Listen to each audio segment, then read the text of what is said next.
जब भी बहुजन आंदोलन फलने फूलने लगता है, वो बढ़ने लगता है, तब तब उस आंदोलन को कम करने के लिए या फिर कमजोर करने के लिए उसी समाज से कुछ चमचों को सामने लाया जाता है और उस आंदोलन को यानी मुख्य धारा के आंदोलन को कमजोर करने के जो षड्यंत्र है वो रचे जाते हैं। जो केसीआर कुछ सालों पहले संविधान बदलने व उसमें समीक्षा करने की बात कर रहे थे, आज उसी के समर्थन में बहुजन समाज का एक युवा उनके समर्थन में खड़ा हुआ है। आने वाले 2024 के उससे पहले भी यानी इस साल के आखिरी में ही विधानसभा के चुनाव होने वाले हैं। तो ऐसे में जो संविधान बदलने की बात कर रहे थे, उनके सपोर्ट में चंद्रशेखर आजाद अब खड़े हो चुके हैं। आपको बता दें कि 2 दिन पहले ही उन्होंने चंद्रशेखर राव की जो बेटी है उनसे मुलाकात की, साथ ही वहां के मुख्यमंत्री के चंद्रशेखर राव से भी मुलाकात की और ये बात कही कि आने वाले जो विधानसभा के चुनाव है वो एक साथ लड़ेंगे। तो ऐसे में ये सवाल उठते हैं कि क्या चंद्रशेखर आजाद अब संविधान बदलने वालों के साथ भी मिलकर बहुजन आंदोलन को कम करने की कोशिश कर रहे हैं या फिर कमजोर करने की कोशिश कर रहे हैं?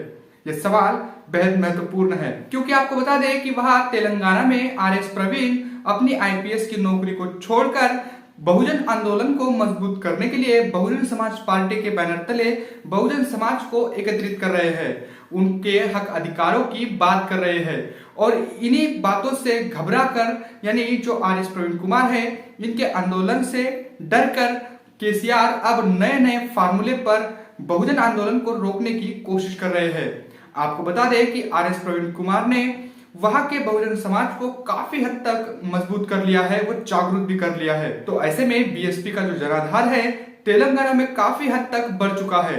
आपको बता दें कि वहां के जो भी समस्याएं बहुजन समाज की है, उन समस्याओं को लेकर आरएस प्रवीण कुमार और उनकी बसपा की जो टीम तेलंगाना की है वो लगातार सड़कों पर उतरे हुए हैं और वहां हालात ऐसे बन गए हैं कि हो सकता है कि 2024 में यानी विधानसभा के चुनाव नजदीकी है, तो हो सकता है उस चुनावों में बीएसपी कुछ अपना रिजल्ट अच्छा लाए। तो इससे घबराते हुए वहां केसीआर अब नए नए फार्मूले पर उस आंदोलन को नेस्तनाबूद कर या फिर उसको कमजोर करने के लिए अब नए नए शिगुफे निकाल रहा है। तो ऐसे में ये बेहद महत्वपूर्ण हो जाता है कि केसीआर जो संविधान को बदलने की बात कर रहे थे, आज उसी केसीआर के साथ मिलकर चंद्रशेखर आजाद चुनाव लड़ने की बात कर रहे हैं। आपको बता दें कि के चंद्रशेखर राव जो कि संविधान बदलने की बात कर रहे थे, आज वही केसीआर बाबा साहब की भी बात करने लगे हैं।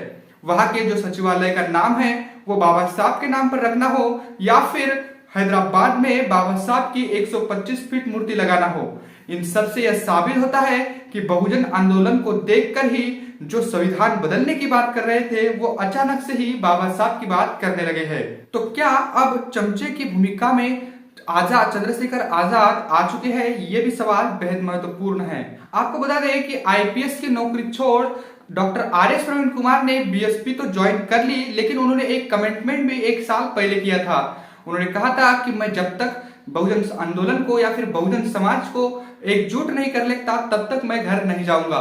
तो उनकी ये कमिटमेंट के साथ वो लगातार गांव देहातों में जाकर फुले शाहू अम्बेडकरी विचारधारा को काफी हद तक अब तक मजबूत कर चुके हैं। इसी बात से घबराते हुए केसीआर अब उस आंदोलन को कमजोर करने में लगे हुए हैं।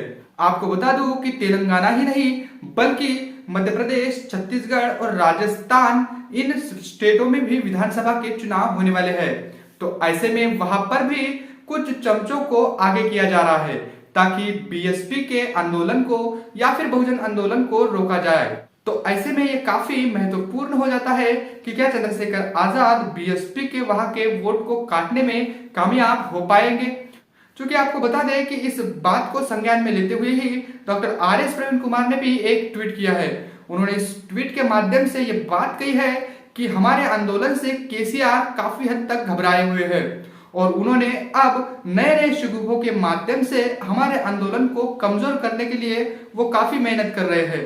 लेकिन उन्होंने ये भी कहा है कि अब इनके षड्यंत्रों से हम रुकने वाले भी नहीं हैं और साथ ही उन्होंने ये भी कहा है कि अब मैं युद्ध स्तर पर गांव देहातों में जाकर फुले शाहू अम्बेडकरी विचारधारा को मजबूत करूंगा। आपको बता दें कि जब से आरएस प्रवीण कुमार तेलंगाना के स्टेट प्रेसिडेंट के तौर पर बतौर जिम्मेदारी संभाल रहे हैं बीएसपी की ओर से, तो तब से ही वो वहां के जो गांव देहातों के मुद्दे हैं उन पर लगातार के चंद्रशेखर राव को घेरने की कोशिश कर रहे हैं। अभी हाल ही में वहां पर एक गांव में बाढ़ की वजह से काफी घरों का नुकसान भी हुआ है।